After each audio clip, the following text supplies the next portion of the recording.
Tanghali mga katapang. Ito may request na naman. Kain daw ako ng ulo ng baboy. Sa lahat ng nag-request, ito ang pinakagusto ko. Salamat sa nag-sponsor nito, ma'am. Maraming salamat po.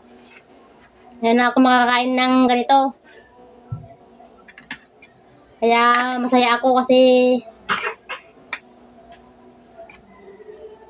may nag-sponsor sa akin ng ganito. Kaya kain na tayo mga katapang.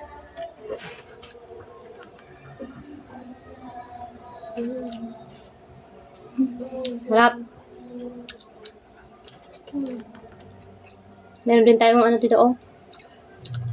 Sabaw.